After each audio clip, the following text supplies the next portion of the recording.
Welcome everyone. My name is Liz McRobb. I'm a partner in the Shepherd and Wedderburn Clean Energy team and your host for today. So this is the first event in our series about the UK's shift to net zero by 2050. And we've called that series From Ambition to Action. And we'll be following up with 6 more sessions with a broad range of really great speaking panels between now and the end of June. And there'll be a bit more information available on that at the end of today's session. So coming back to today, we're planning to consider the ambitious commitments set out in the government's Energy White Paper. There's a very interesting 2-page summary in the paper of the key commitments. I read it again recently and it left me feeling the same way as I felt the first time I read it, somewhat overwhelmed. And I think the key question that I can't get away from is how. It seems to me that it's quite clear that we know where we want to get to, but getting there is going to present its challenges. Ambitious targets play a very important role in policy setting, but the hard work of implementation seems to me to be with us now. So today we're going to offer up our thoughts on the realities of turning those commitments into action, and a few ideas on how our governments and regulators may need to act differently if we're going to live up to those commitments. The format today is intended to be pretty free-flowing.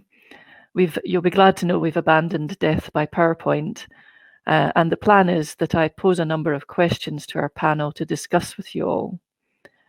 We'll very much welcome your questions as well, so please use the questions function, and I will try to pick some of these up as we go. So I'm delighted to be joined by a great panel this morning with such a broad range of experience in regulation and policy. And I'll hand over now to each of them to introduce themselves. Dermot, would you like to go first? Yes, thank you very much for having me. My name is Dermot Nolan. I'm a partner at the strategic consultancy Fingleton. But before that, for my many sins, I spent 6 years as CEO of Ofgem, the energy regulator. And actually before that, again, I had a similar role in Ireland. So I have been in the sort of field of energy regulation for many, many years.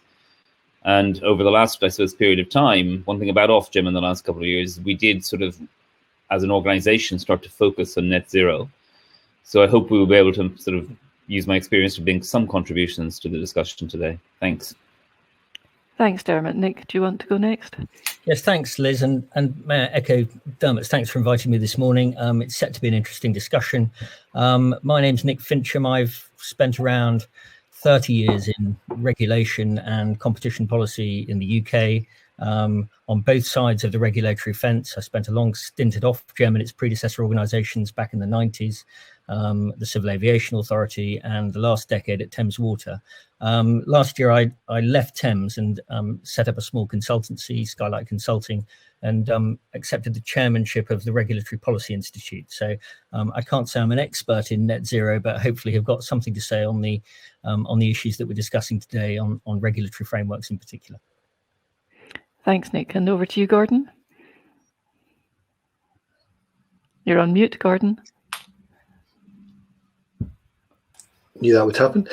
I'm Gordon Downey, partner in the Shepherd and Wedderburn Regulation and Markets Group, and I've been quite heavily involved in utility regulation since privatisation of certainly of the energy sector, working in the UK and in Ireland on the regulatory challenges there, and as others have said, those have now become firmly focused on things like net zero. So very keen to be involved in the conversations around that.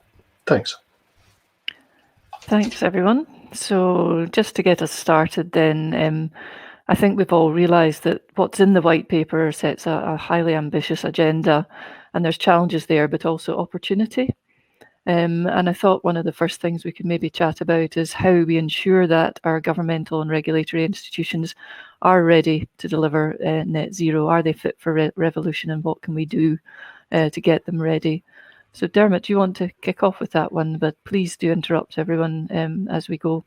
We make this as interactive amongst our group as possible, and we'll watch out for questions from the floor as well.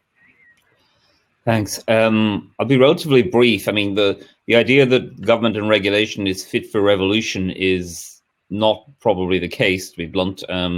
regulators are not revolutionary bodies and rather ill prepared to deal with them. Part of their function is to try and be boring. The irony is that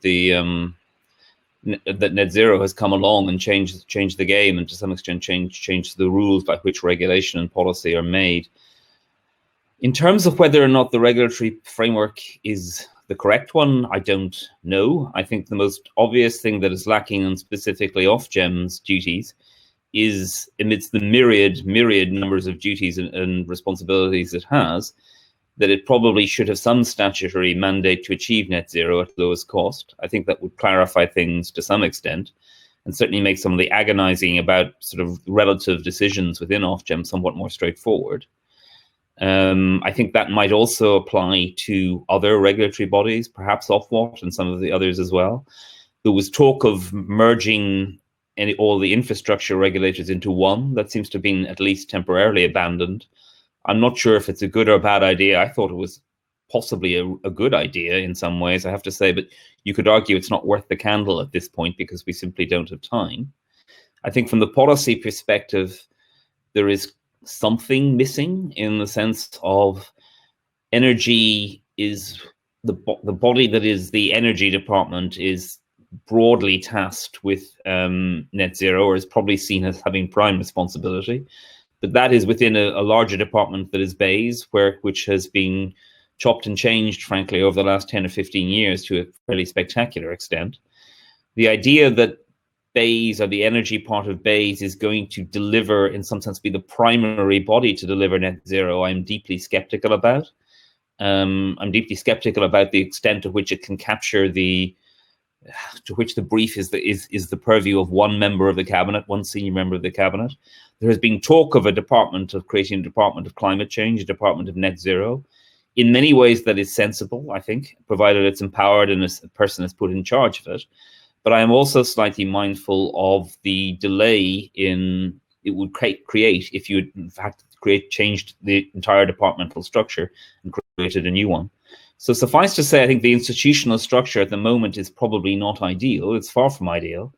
But I'm also not sure that actually chopping around in it will not, in fact, waste 2 or 3 years at a point where we don't really have that kind of time. So I would say we should probably adopt the structure that is, make some statutory changes, particularly with regard to the regulatory duties, and at that stage start getting on with implementation. And obviously what that's like is another question, but I'll turn over to my other panelists now. Nick, do you want to unmute and take that one? Yeah, thanks, Liz. I mean, I agree with quite a bit of what Dermot's saying, but not all of it. I mean, having spent quite a lot of time in the sort of the UK regulatory state, I have watched over the last 30 years the proliferation of statutory duties. All of the sector regulators have accumulated, I mean, in some cases, literally dozens of duties. And I think adding a further duty, I mean, it might make a little bit of an incremental difference, but it really, in a sense, it's getting avoiding the issue, which is that that the government, frankly, needs to decide on the importance of net zero rather than farming that out to effectively an unelected regulatory body to make the trade-offs that are involved. So I think I'd be a little bit more sceptical on that. I do agree in terms of departmental responsibilities that this isn't in a sense a job for one of the functioning government departments, one of the functional departments. It needs to be taken on by a government department that's got effectively economy-wide responsibilities and has got the levers to deliver. And I think the obvious candidate for that is Treasury, where they've got the levers, effectively the fiscal levers, which are most likely to be useful in dealing with the harms that we're talking about. They've got the capability and the resources to design emissions trading schemes. They've got the potential to and the powers to apply import duties if need be on imported carbon. So if you actually took a step back and thought about which is the department where to whom we should be looking to set out the broad policy framework, before we then think about delegating particular tasks to regulatory bodies, I think you'd have to say the Treasury. Thanks for that, Robin. Gordon, do you want to weigh in? Yeah, I think the point that Nick makes about the Treasury is a fascinating one. Treasury as a policy engine, in many ways, one sees the Treasury as doing that role in a sort of a backseat fashion in many instances, but putting them in the front seat, one wonders whether they'd welcome being in the limelight. But I think that's very important, as is the point about a whole of government approach to implementation. And the white paper is something, as I've described it before, something of a Russian doll, and there are a number of about a dozen different initiatives called out in the white paper, one of which, in fact more than one of which, I think is a Treasury initiative. There are also Department of Transport initiatives, as well as BEIS ones, and there's really very little in the white paper or otherwise about how those initiatives are to be coordinated and driven ahead. And I think that's critical to get right. At a more junior level, when the governance of the industry, certainly the power and gas industry, needs some addressing in terms of the vigour with which we need to deliver net zero. The white paper talks about a governance system which still largely reflects the model from 30 years ago, and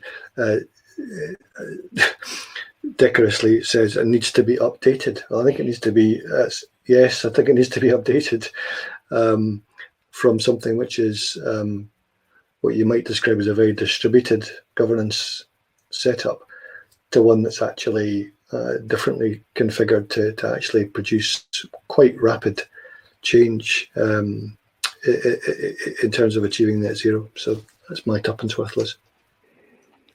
Could I just come back in briefly? I mean, I actually agree with Nick. The Treasury, in many ways, is the prime body, and it certainly has the power. For those who have interacted with government, the Treasury always wins in arguments, except when it's perhaps number 10. It can squash everybody else. I do think it has taken on the task of net zero. I think senior officials there said, yes, it is one of our 2 or 3 primary objectives within the Treasury. I'm just concerned, I suppose, they have lots of other things to do, including trying to run an economy in a pandemic. And I note, for instance, there was supposed to be a major study the Treasury is doing on the effects of net zero, in particular the effects of what it would mean for the economy as a whole, how will it be paid for, how will it affect different segments of the population. And frankly, they've done almost nothing on it, which is not a criticism, as I said, because they have been working on the pandemic over the last year. But whether or not it actually will be able to take on that role is something I question, given the myriad other duties it has. On Nick's comment about the many duties that regulators have, I also agree with that. Despite having sort of been head of Ofgem for 6 years, I would rather guiltily admit I could never actually, at any given time, enunciate all the duties it had. I knew there were about 18 to 19 of them, but I could only really remember, I could never remember more than 2/3 at any given time. So I take his point, and yet net zero is sufficiently strong in some sense that in some policy way, I think some guidance has to be given. Thanks. So, I mean, I was just going to pick up on the point about the 30-year-old governance system, because we have seen some efforts to consolidate where there have been too many codes with the faster switching programme recently, for example. But like you, I get a bit overwhelmed with the sense that there are simply too many players on the field. So are we really saying that we are giving the government a mandate for kind of command and control government? Is that what we're saying, that there's no way to deliver net zero without greater central drive? Any thoughts on that? And open to who wants to pick that one up. Well, perhaps I could pick that up, Liz, if that's all right. I mean, just in the first, I think, don't get me wrong, I'm not saying that that what's required to make this happen is central control, or complete central control, put it that way.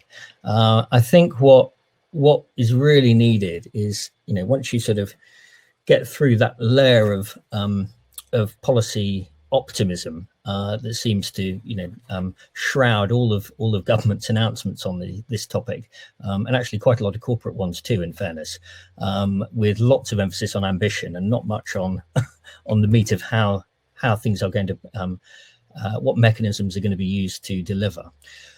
What needs to be done, I think, and I say this with some humility, but is to distinguish between those things that government needs to do itself and those things that it can then allow the regulators at one level and then frankly the private sector at another to go ahead and deliver in response to a framework of incentives that they've created through fiscal measures and through regulatory measures. But I think it's that sort of middle step of defining what the government needs to do that seems to be from, so I'm not an expert on this, but sort of reading around in preparation for today's event, looking for where are the clues as to how this is going to happen. There seems to be very little that's sort of said and written about those aspects of it, and quite a lot of criticism directed at Treasury, for example, that it seems to have ducked questions on taxation and to Dermot's point about the sort of the report that they're engaged on. They put out an interim report, but effectively kick the can down the road. May well be understandable in the current circumstances, but there's just a feeling that the government's talking a lot about ambition, but not about the mechanisms for delivery. Can I just comment, Liz, just to say I think there's a real need for accountability on the part of elected politicians. I think too often elected politicians and civil servants have taken one might describe as an easy way out on in terms of the energy system, in terms of setting ambition, taking the credit where credit is available to be taken, and then giving the dirty work to others, whether it's Ofgem or actually industry participants themselves, and not actually being accountable. And I think that, we might come on and talk about smart metering, but I think if we're looking for a case study of how not to tackle the challenge of net zero in governance terms, the way in which the governance of the smart metering rollout has been set up, I think is a good example of how not to approach this, particularly as I say in relation to accountability. Ministers actually need to be accountable, I would have suggested, directly for things which they are only too keen to be delegating to others, and then sort of running for the hills. Yeah, I suppose I would say, just on the theme then of delivery, and taking the other points up, I suppose I do think the ambition that came out before Christmas, not just in the white paper, which I must confess the white paper had been delayed so long as to pass almost into the realm of myth. The white paper was like a unicorn or some such similar thing that didn't actually exist. But thankfully it finally came. But not just the white paper, but also the Prime Minister's 10-point plan. They did represent ambition. And I think that is laudable. But the paucity of detail since is obviously a very significant concern. I noticed, for instance, the last couple of weeks, the Public Accounts Committee, which is, for anyone who's worked in the public service, is the most feared organisation in Whitehall in some fashion, has done a report on net zero and has said, great ambition, where's the beef, where's the plan? I noticed also the one of the Prime Minister's strategy bodies, which has just been abolished, I think it was the one headed by Andy Haldane of the Bank of England, left with the kind of comment that, you do not have a detailed plan for net zero and this is deeply flawed. So I think there's been a question that the giddy days of last November and December, where I'm saying, this is what we're going to do. We're going to have these enormously powerful targets. I think the gilt has gone off that. On what is concerning now is a lack of detail. I will say on the lack of detail, this institutional detail, it's bloody hard, if I may use that expression. It is not easy. It is very difficult. It is also profoundly unsexy to actually talk about, rather than talk about with stars in your eyes about the idea of, £1 billion investments here and £1 billion investments there. It is much dirtier almost to have to deal with the aspect of saying, this is how we plan to achieve it. And in particular, this is how we plan to give, and I take Gordon's point about smart metering, this is how we plan to actually engage in the business of persuading people to change their lives, to change some of their purchasing decisions, to the point where actually they themselves will be delivering net zero. And I think that maybe, yeah. Difficult. Sorry, my apologies. Sorry, I think that takes us neatly on to something that we did talk about when we were meeting earlier in the week about this, which is the role of the consumer. And up until now, many of the things that we've managed to do to green the sources of our electricity have not really affected the end user that much. And obviously, consumer power is now saying, well, we want more green products. We want more opportunity to invest in green solutions. But we've seen in the smart metering program that doesn't necessarily translate into people behaving differently when there's a rollout that's maybe not immediately for their benefit, but might benefit others. And I don't know if that consumer angle, that customer angle, maybe brings us to the question of what is it that needs to change in our approach? How do we actually get that buy-in that's needed? Over to you guys. I'm not sure who wants to go first. Well, I don't mind going first on that one, Liz. I mean, only just to observe really that I think all of us involved in these debates need to be quite sort of humble about what we understand about customer preferences, and perhaps more to the point, what we don't know. And you can find, I think, in lots of the research almost whatever you want to find, without being too cynical about it. But I think there's certainly the potential, especially as the sort of the economy starts to tighten on the back of the government's response to the COVID pandemic, that we have a population who are perhaps less enthusiastic about spending the money that needs to be spent to achieve net zero than a lot of those, on this event, and a lot of the people involved in trying to make it happen. And I think that is one of the headaches that the politicians ministers and regulators are having to wrestle with, because I think they can potentially see there's, for all the clarity of the ambition, when you scratch beneath the surface of why we're, as a country, we're aiming for net zero by 2050 and 55% reductions by 2030, you quite quickly get to the point of talking about, greenhouse gas emissions from the UK being a tiny fraction of global emissions. And what we're trying to achieve collectively with other countries is to limit increases in average global temperature from 1 degree above pre-industrial levels, which they're at the moment, to 2 degrees. And it starts to get very, very difficult to translate that into something that people can get behind, that has got a message of sufficient political strength to win support for some of the tougher measures like taxation that we talked about earlier.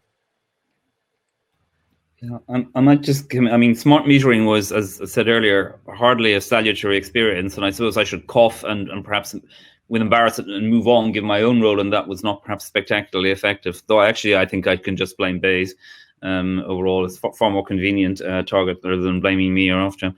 But I think it was salutary because at some level, consumers didn't really feel they were getting any benefit from these strange devices that were being installed in their home.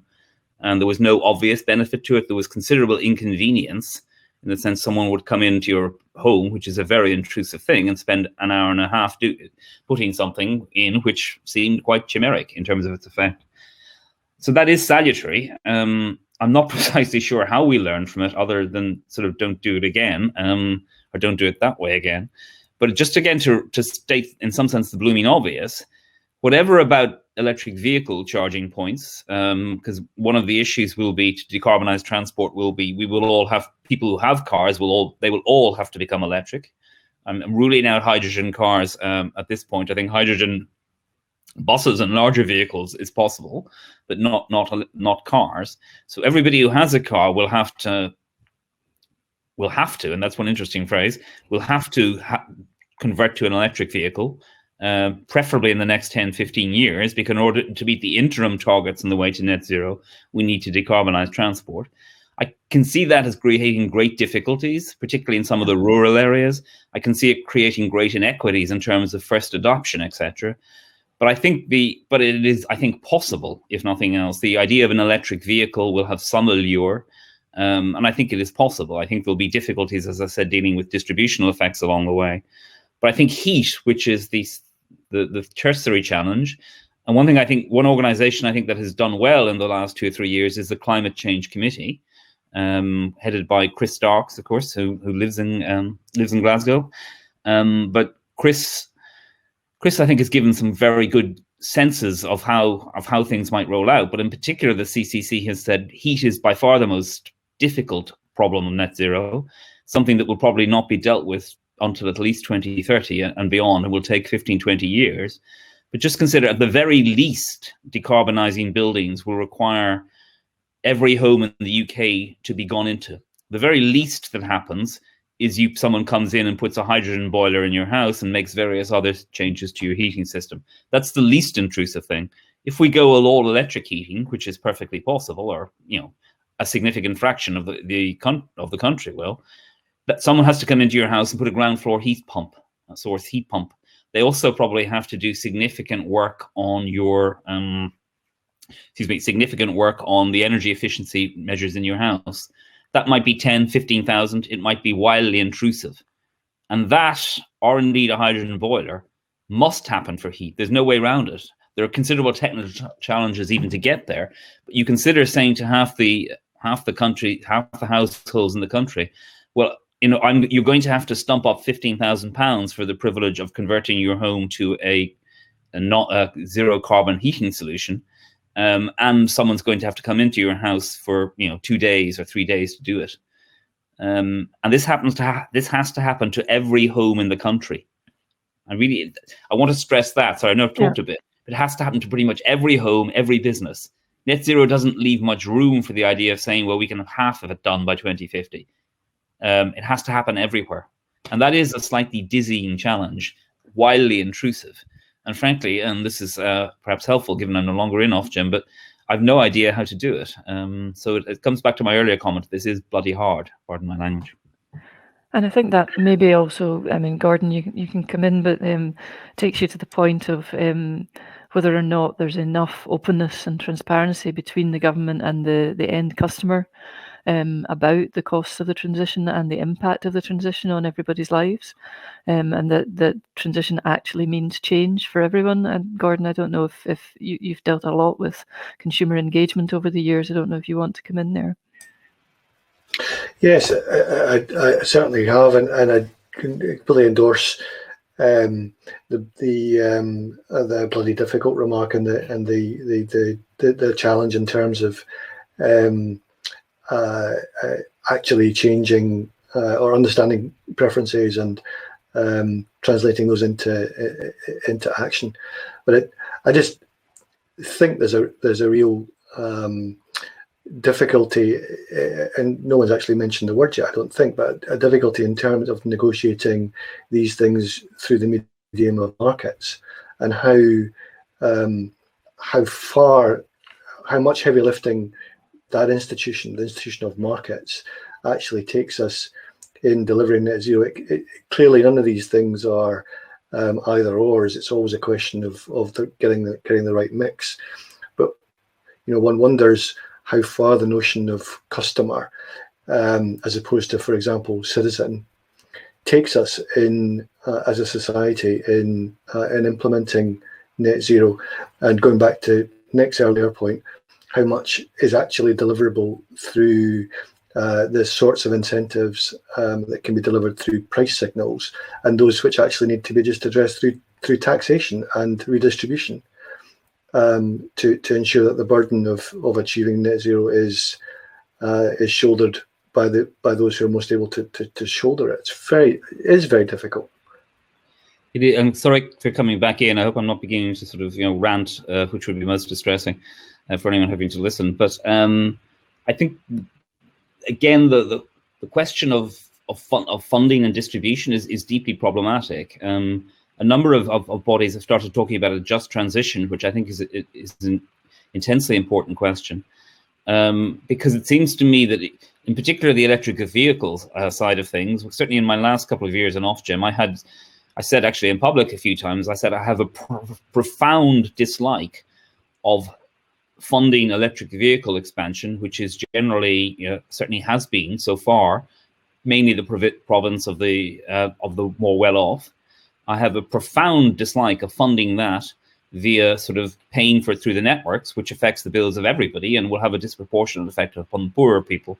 So it just seemed very antithetical to the whole idea of, a reasonably progressive country and culture, that actually you would be having, you would, in order to fund electric vehicle expansion, basically poorer people will be paying for richer people's almost toys, and be deliberately provocative in my language. And I didn't, in some sense, and yet that was the only alternative. Ultimately, in the price controls that will come in both transmission, that is already here, and electricity distribution, there will be significant funding of the networks, there will have to be, in order to deal with electric vehicles.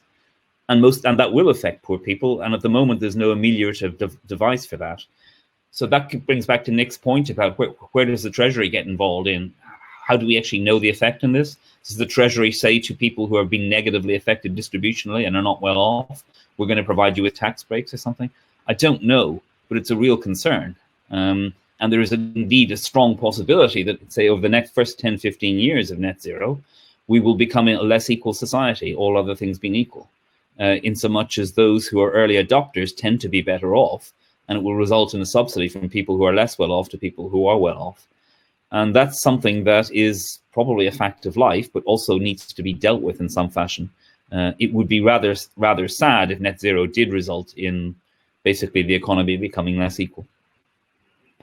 Thanks for that, Dermot. I'm just going to move to pick up on some of the questions from the floor, as I've committed to do so, and I realise I've been ignoring them coming in. And Robin will forgive me if I've misunderstood his question. I have a question from Robin McCormack to the panel. Do we believe that transition from revenue from energy to revenue from system services is keeping pace with the ambition to achieve net zero in the electricity sector? So I'm assuming that question is really talking about the move from National Grid to buy in more flexible services and to develop a more flexible system, and whether or not that's keeping pace with the net zero ambition. But I may have misunderstood the question. I'll throw it open to those more able on the panel than me to respond. I think, well, I'm conscious again talking about, I think to me that seems to characterize, if I'm reading it correctly, it's a question of bringing more flexibility and consumer response into the system. And I think this is again referred to, I think, in the hugely interesting publication the CCC came out with in November last year, actually early December last year, which I really would recommend to everybody. Like, one of the things they pointed out was that net zero could go down a number of different paths. You could have a situation where, frankly, there's just huge amounts of infrastructure build, which is arguably the simplest thing in order to deal with this massive amount of new electricity demand that will come almost certainly, and possibly new hydrogen, etc. That's one possible future. But they also refer to the difficulty in bringing flexibility into the system, where consumers were incentivized to actually change their own structures of demand in a way that would actually mean that peak demand wouldn't change that much at all, and ergo you would have a situation whereby you wouldn't need to build as much infrastructure. And if you look at some of the new entrants to the energy sector in the last 5-6 years, OVO, Octopus, etc., they are propounding a vision whereby they said, we will give you a service model. You could say you could lease an electric vehicle from us. We will sell it, sell the power back to the grid. We'll manage that. We'll give you you pay a certain fixed fee a month, and we will actually manage this as almost a mobile battery. And we will give signals to the grid that will incentivize the kind of demand changes we've talked about. I think that hasn't increased perhaps by as much as people hoped, partially because there are not enough people with smart meters, which is one particular problem in terms of measuring things. But again, and without sounding like a sort of a bore on this, I think that those kinds of models that are being rolled out are being rolled out to, frankly, well-off consumers and nerds who think, wow, an electric vehicle is kind of interesting. I can do that. Will probably involve a large amount of cross-subsidization, and which is something for Treasury to figure out. But I do think the overall vision, as the CCC said, that bringing on that instead of building really vast amounts of infrastructure, we just build vast amounts of infrastructure. And actually what we do then to ameliorate that is by having more system flexibility. But again, that's very difficult. Some consumers take it on, most don't. Very hard to achieve, but worth pursuing. Thanks, Dermot. Nick, do you want to come in on that one, or Gordon? No, I've not got anything to add to Dermot's answer on that one. Gordon, no, I think he's covered that one. No, I think that's okay.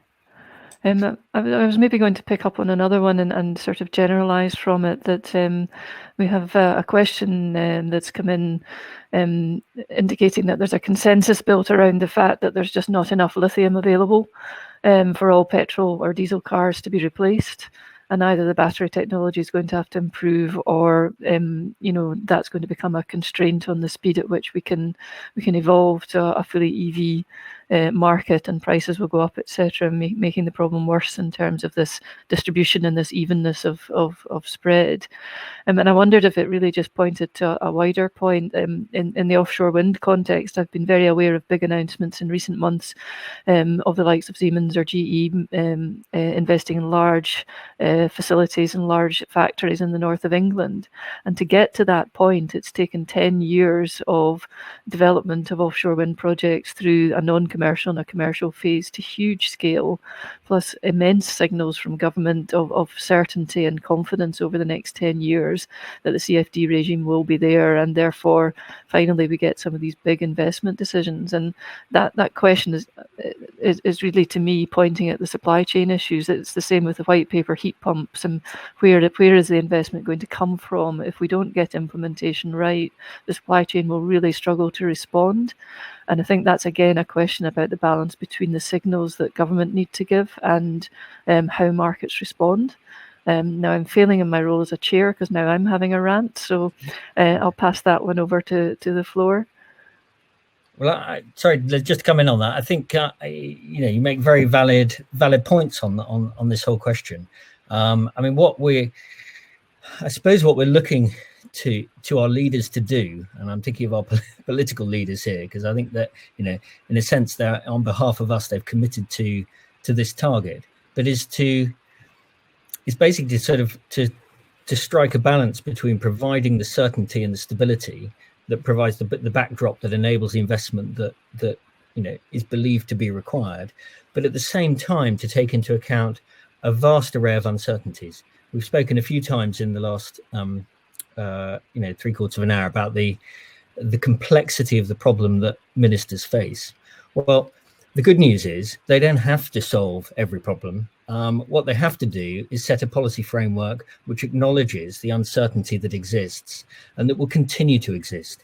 I mean, even if you could identify the preferred pathway to net zero today, in 2 or 3 years' time, it'll be different, right? Because we'll know more. We'll know more about the relative pricing of lithium versus other alternative technologies.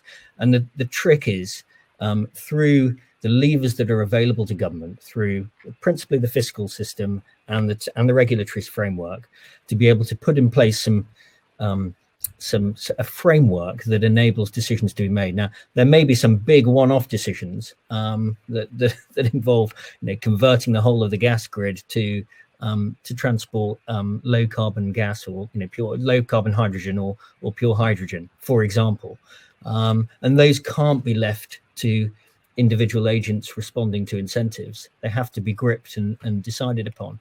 But that's what's required, not sort of broad sweeping statements of ambition with very little detail underneath.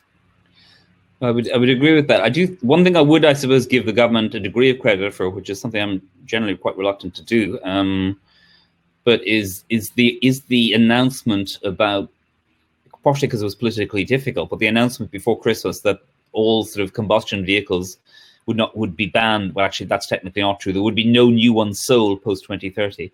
I think that was necessary. It was also politically difficult. I think I don't normally read the Telegraph or the Mail, but I looked at them the next day, and they were fulminating in rage at the PM. So it was sort of quite a politically difficult thing for him to do. So in some ways, I would applaud that. It was also an interesting example of a non-economic solution.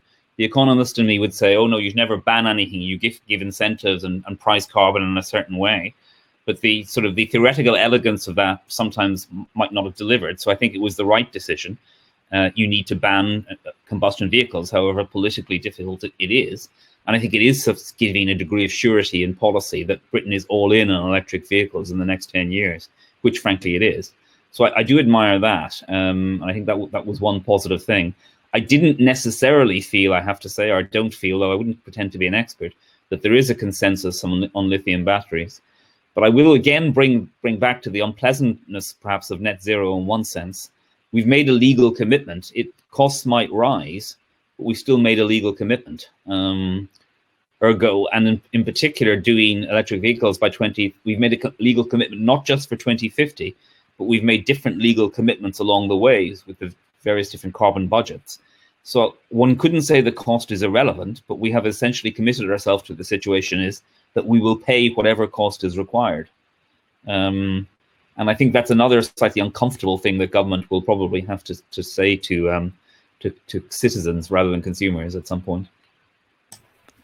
Can I just jump in briefly on the question of infrastructure? I think the point's been made about huge and not so huge infrastructure investments and things, and as a country, I think we've faced some significant challenges about the efficiency with which infrastructure, certainly publicly funded infrastructure, is procured. But I think it's worth sort of looping back to the institutional point and just make a point in relation to the scale at which infrastructure investment takes place and the kinds of projects that are needed for net zero, and the role of small scale infrastructure. I'm thinking particularly about the role of local authorities in contributing to net zero and supporting local infrastructure to deliver net zero, and the fact that is actually potentially quite a useful way of implementing things in a way that allows us to see alternative approaches rather than one grand approach, which it may well be the right thing to do, but allowing local authorities the freedom to experiment and develop their own approaches. Some cities are doing some amazing things around net zero that will actually lead from the sort of the grassroots.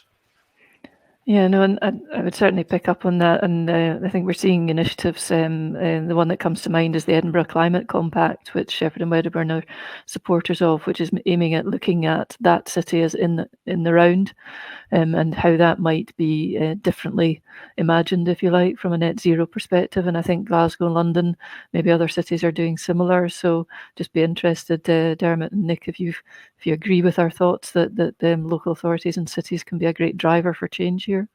I think they can, but I'm also, again, I'm probably stressing the negative too much. Again, in Ofgem, my last year, I think I got various letters, just as one example, from, I think it was actually Andy Burnham, the mayor of Manchester, saying that Manchester was really psyched about net zero, right? And was going to be the EV capital of the UK and various other things like that. And that, he would support vast amounts of infrastructure developed and the network to put EV charging points everywhere in Manchester. And this would be wonderful and fantastic. And he would expect us to support this.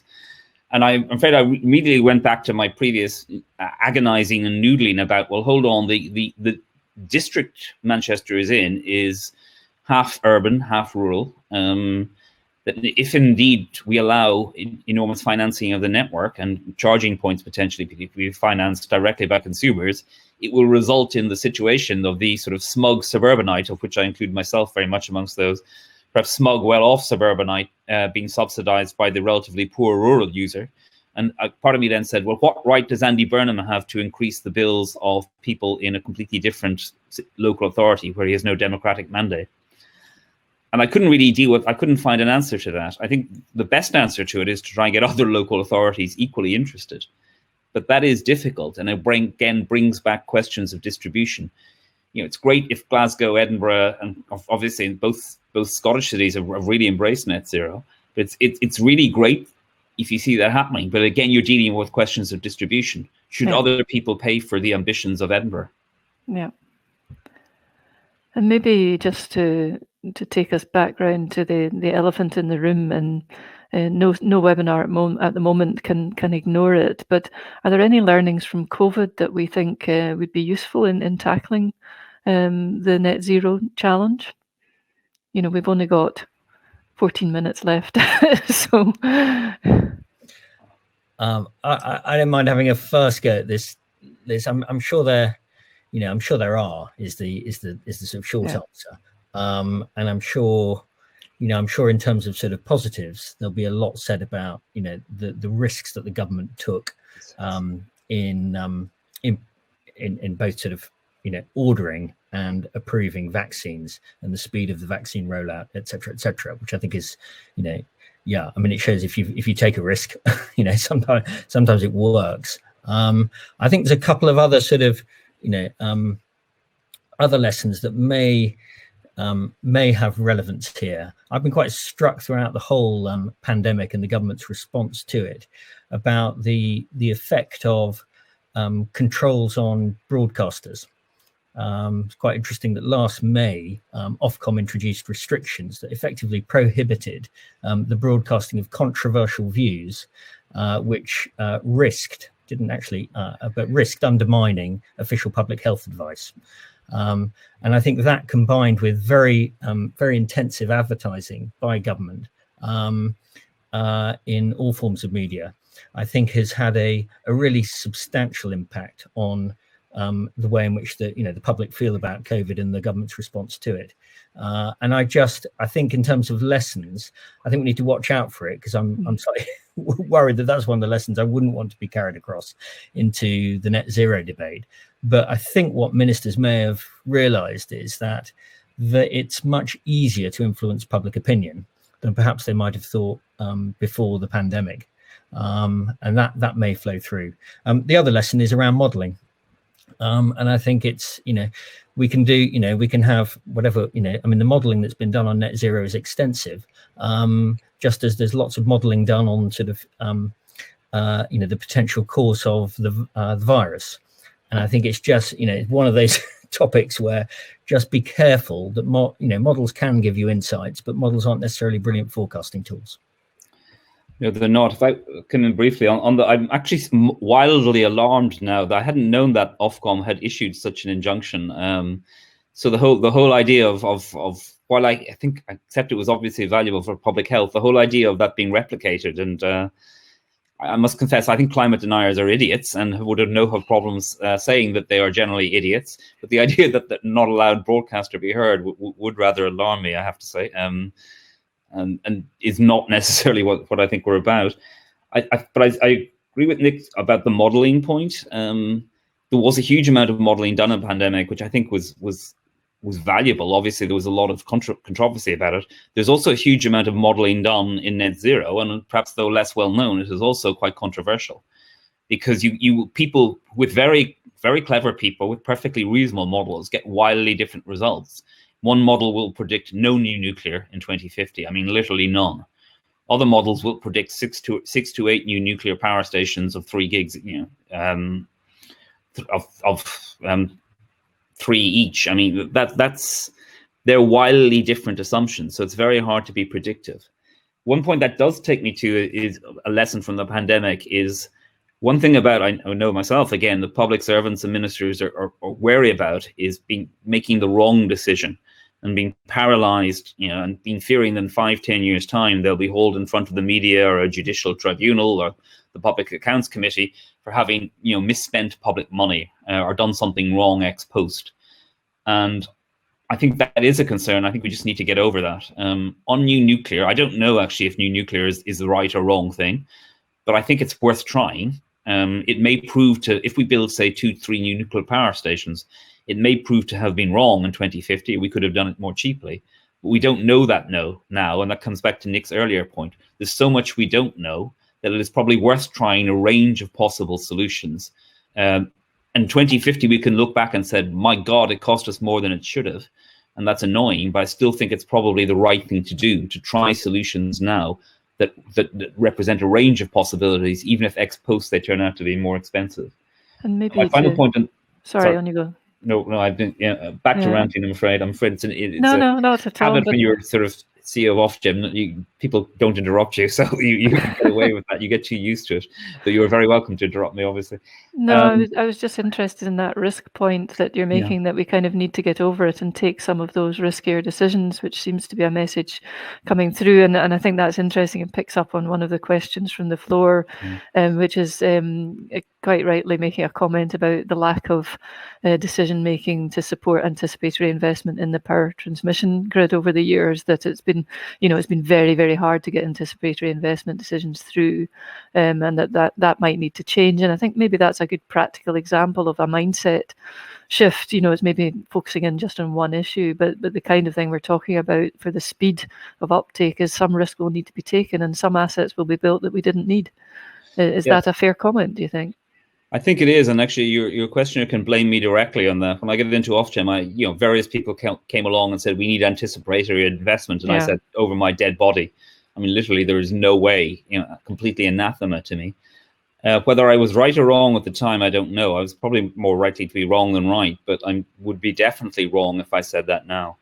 On electricity, I think it's actually the one thing I think you can say it's a pretty safe bet that will be electricity demand in 10, 20, 30 years will be much higher than it is now. Electric vehicles will allow for that. Now, there's still a lot of uncertainty, but if you reinforce the network sufficiently now in an anticipatory way, I think it makes sense, because there's also the possibility electricity demand will rise even more if most of the heating system is electrified. So I think it's a reasonable risk to say, okay, we don't know precisely how much demand will rise, but it's going to rise enough to do a lot of anticipatory investment now. And that's probably better to be done in one phase rather than 2 or 3 different costly ones. So I was wrong in the past, and I apologize to your questioner, but I think things will change going forward. Liz, if I could just add something on the COVID learnings piece, which I don't think has been picked up so far, and I think is really important, which is the fact that because of the conditions that we've all been living in, COVID has arguably sort of turbocharged the shift towards digital, and the fact that we actually are much, much more reliant, and recognizing that we're much more reliant on digital now than ever. I think when we try to address questions, and maybe picks a little bit up on Nick's point around data, trust, the role that digital plays, so the digital contribution to decarbonisation cannot be underestimated. I don't think, whether that's in terms of I think one of the questions from the floor picks this one up in terms of trust.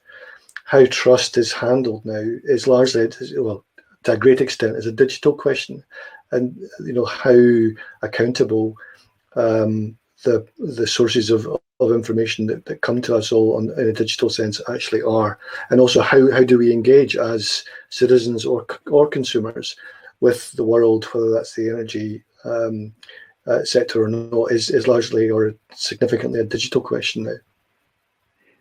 Thanks, Gordon. And Nick, I don't know if you're bursting to come in there or not. I think it's a very good point. I mean, it's Ed Dobman raises about the importance of trust and what can be done to foster that. And I think, it sounds trite, really, but what do we want from our politicians and our ministers? We want them to be straight with us. And of course, what are they under pressure to do? But is to give the impression that they're certain and confident about the policies that they're adopting. And I think there's a tension there. And quite often, so often actually, we see absolute 100% certainty embodied in policy ambitions and policy statements. And yet, I think, the majority of citizens know that these statements are just sort of far more certain than they really ought to be. And I think, the admission of uncertainty in terms of the pathway to net zero, what technologies we're going to use, what it's going to cost. Some admission of that, I think, is important. And yet you can just see that the politicians were thinking, well, hang on, if we admit any uncertainty, we won't be elected. We're going to find that people won't support it because they won't think we're confident enough. And we've got slightly dysfunctional, media scrutiny going on that doesn't help with that. So, but I think if I was going to, the plea is for our politicians to be more straight and more honest, and that will hopefully engender trust if they've got the confidence to do it. Well, I was about to come around and ask you for parting comments. I think that's a great one from Nick already.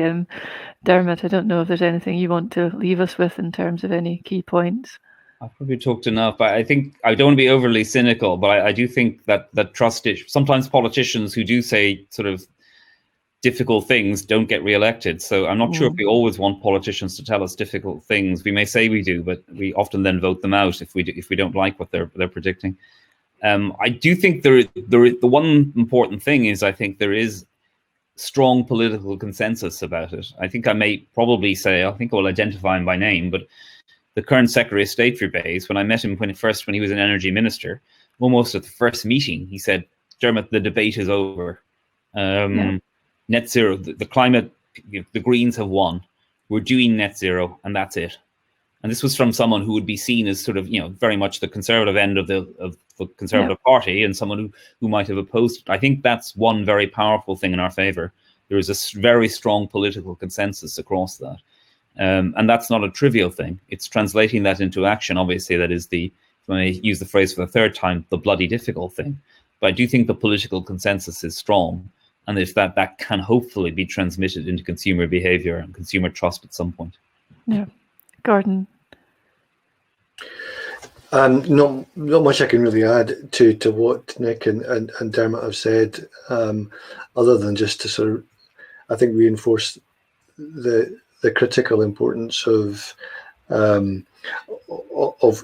communication. When we're all told about, in our own lives, whether we're in terms of our working with colleagues or engaging with others, how important communication is, and the fact that we always underestimate the importance of good quality communication. And for net zero, even though there's, as Dermot says, substantial consensus now about what needs to happen, it would be a real danger to underestimate the importance of constant, effective communication with all of the stakeholders. Thanks. And Nick, sorry, I cut you off slightly there in terms of any closing thoughts. No, I don't think I've got anything more profound than I said before. Not that I thought it was necessarily profound, but I'll leave it at that. But it's been a very enjoyable debate. Thank you. Yeah, no, thank you. And I think it's really my job to thank all of you in the panel. That's not helpful, for giving us their time and ideas, and to everyone else for attending and for sharing your questions with us. My apologies if we didn't get round to your question. It's clearly been a very thought-provoking and lively session. We'd be delighted if you'd join us for more in this series. There's 6 more sessions to go before the end of June. The next one is in April, 14th of April, and is looking at the funding of net zero and innovation in the financial sector. If you go to the resources section at the right-hand side of your screen just now, you'll be able to find out more about those opportunities and how to sign up for the event or for the mailing list. I'm sure there will also be information on our website.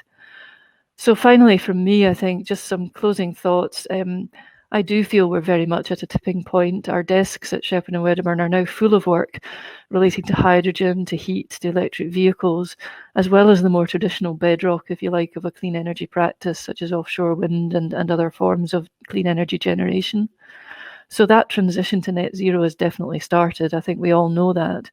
And I'm excited that we've got the opportunity to be part of the solution, as well as to worry about how we get there. So many thanks to everyone for attending and to the panel, and goodbye, everybody. Thank you.